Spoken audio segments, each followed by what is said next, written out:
Feliz día, maestros y colegas de la institución educativa Andrés Avelino Cáceres, alma mater del distrito de Yarumayo.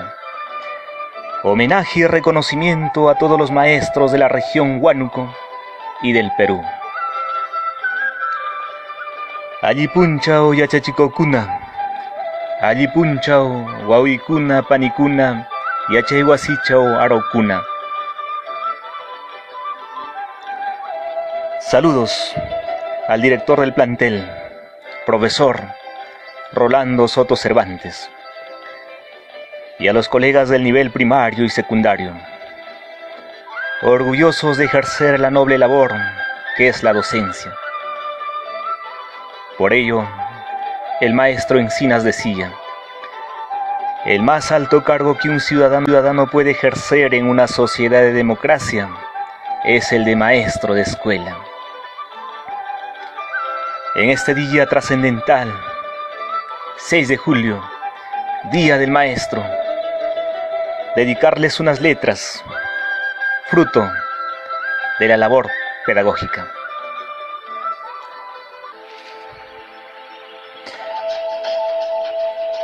Para ti, maestro, que laboras y te encuentras en los diferentes escenarios y realidades de nuestro territorio patrio, que vienes educando con el ejemplo y formando generaciones.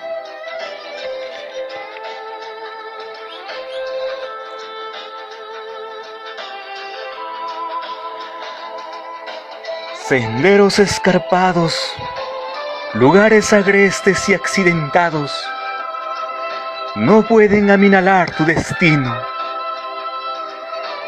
Enarbolando las banderas del ejemplo, bajo el sol naciente de la vanguardia. Las brechas y los grandes obstáculos tiemblan ante el poder de tu osadía. Tus sagradas lecciones y valiosas enseñanzas hacen de tu labor una noble vocación. Con tu espíritu combativo de maestro, vas sembrando las ideas del progreso. Con la pluma de tu sapiencia, vas cultivando la mente del nuevo ciudadano.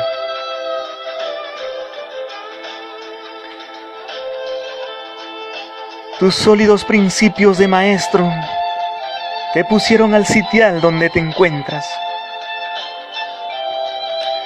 A pesar de los años, tu convicción es indoblegable de seguir bregando por el sendero de la educación. Feliz día, maestro.